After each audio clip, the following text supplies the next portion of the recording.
E, pois é, informação do blog da nossa Andréa Sadi, com a apuração dela com o nosso repórter Bruno Tavares, que aponta que investigadores da Polícia Federal já avaliam que o ex-presidente Jair Bolsonaro deve mesmo ser indiciado por peculato no caso das joias. Importante lembrar, né, o crime de peculato ele acontece quando há desvio ou apropriação por parte de um agente público de um bem a que ele tem acesso por causa justamente do cargo que ele ocupa, né? A apuração é de que, reservadamente, investigadores consideraram o depoimento de Bolsonaro e dos outros 8 depoentes de ontem positivos para as investigações, mas insuficientes para mudar ali o entendimento de que houve crime no episódio envolvendo as joias. Os investigadores estão apontando que a fase de coleta de provas está quase encerrada e o inquérito pode ser concluído antes mesmo até da chegada de um laudo que vai ser feito sobre as joias, de perícia sobre as joias, e que esse documento pode ser incluído depois. Como disse ontem,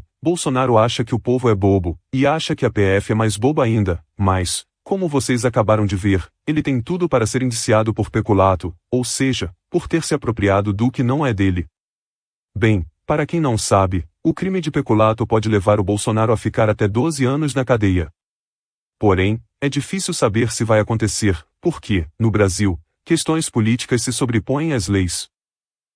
Estou falando isso porque o Bolsonaro e seus filhos foram investigados, justamente, por peculato praticado antes de ele ser presidente. Inclusive com várias provas e falas de testemunhas.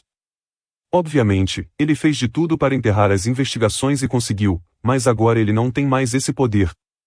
Porém, um membro do STF já teria dito que a prisão dele não seria bom para o país.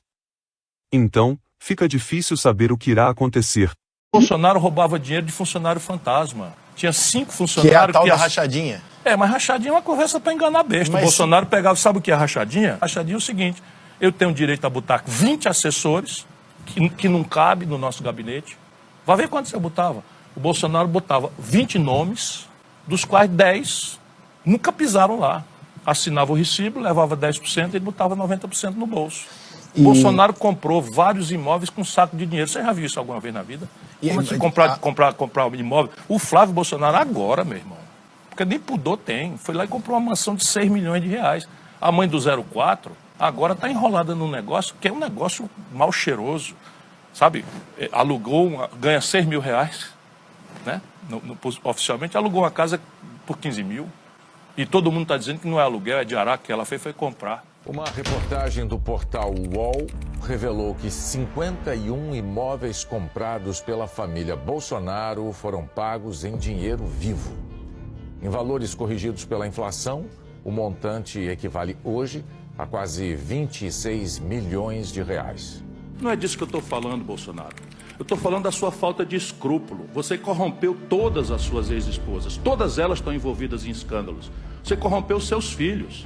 Marcelo Luiz Nogueira dos Santos diz ter vivido na intimidade da família do presidente Jair Bolsonaro durante 14 anos. Ele foi assessor do filho mais velho do presidente, Flávio Bolsonaro, quando Flávio era deputado estadual no Rio. Numa entrevista ao site Metrópolis, Marcelo admite a participação dele no esquema da rachadinha. Marcelo afirmou que era obrigado a devolver parte do salário e que devolveu 80% de tudo que recebeu nos quase 4 anos em que trabalhou para o filho 01 do presidente. Pelas contas dele, 340 mil reais. Marcelo conta que só ganhou o emprego depois de concordar com o esquema e que todos os assessores de Flávio faziam o mesmo. O ex-assessor diz ainda que o esquema se repetia no gabinete do vereador Carlos Bolsonaro, o filho 02 do presidente, e que alguns dos funcionários também eram fantasmas. Marcelo revelou que repasses eram feitos em dinheiro vivo para a então mulher de Jair Bolsonaro, Ana Cristina Vale, madrasta de Flávio e Carlos, e mãe de Jair Renan, o 4º filho do presidente. Ana Cristina chegou a ser chefe de gabinete de Carlos entre 2001 e 2008. O Jornal Nacional revelou nesta semana que um relatório do COAF mostra que nesse período a conta dela recebeu depósitos de elevadas quantias. Muitos bolsonaristas, sem argumento para defender o mito deles, vêm nos comentários perguntar por que eu não falo do acervo do Lula.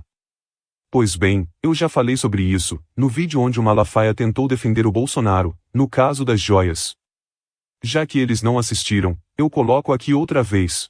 Por algum acaso, vão pedir a Lula para mandar o cofre com joias e obras de arte? Se o pastor está fazendo essa pergunta, é porque ele não sabe o que aconteceu em 2016 ou finge não saber. Em 2016, o TCU decidiu que os presentes deveriam ir para o acervo da União. Na época, o TCU deu prazo de 120 dias para que fossem identificados os responsáveis por guardar os bens, assim como a localização dos 568 bens recebidos pelo então ex-presidente Lula. Lula devolveu 559 presentes incorporados a acervo pessoal e pagou pelos desaparecidos. Como eu dizia ontem, todo presidente ganha muita coisa, né? Desde um berimbau até, né, sei lá, tudo. Uma camiseta, um chaveiro, até coisas mais caras. Não tão caras quanto esse estojo de joias, né? 16 milhões e meio. Disso não temos notícias. Mas Lula recebeu 568 presentes durante audiências no exterior ou por aqui. A maioria, acervo pessoal, segundo o levantamento do Tribunal de Contas da União. E aí, olha, 8 bens que não foram localizados e pelos quais o ex-presidente teve de pagar. Agora presidente de novo, né? Eu estou falando do ex-presidente porque isso é referente aos mandatos anteriores. Uma cuia e bomba para tomar chimarrão, trabalhadas em prata e bronze. Peça com um grupo de músicos ao redor de uma mesa de madeira. Um quadro, um cartaz com fotografia impressa do Santo Sudário. Garrafa para licor em cristal com tampa e gargalo em prata. São presentes legais, né? Mas você imagina tudo isso com você, né? Você faz o que com isso, né? Espada com punho e bainha confeccionados em madeira escura. Uma escultura confeccionada em bronze, fixada em base retangular, representando uma mulher segurando um buquê de flores vermelhas, apoiada em uma bicicleta. Por isso aqui ele teve de pagar, porque a coisa sumiu, né? 10 parcelas de R$ 1.174, parcelaram ainda, hein? Para o ex-presidente, 10 parcelas de R$ 1.174 pelos objetos que não foram encontrados, né? O restante ou está com ele no Instituto Lula, né? Ou pertence ao acervo da presidência da República, né? Acho que agora ficou explicado definitivamente. Quem não quiser entender, não posso fazer nada. Agora, teremos que esperar para saber se de fato a justiça irá prevalecer, ou se teremos a política se sobrepondo às leis do país. Para finalizar esse vídeo, eu só gostaria de avisar que o Bolsonaro ainda terá que responder por muita coisa errada que fez no passado. Como, por exemplo, essa nova investigação do TCU, em relação a irregularidades no envio de usina oxigênio, durante crise no Amazonas. Pazuello, que era o ministro da Saúde da época, também terá grandes problemas pela frente, se a justiça nesse país prevalecer. Vamos acompanhar.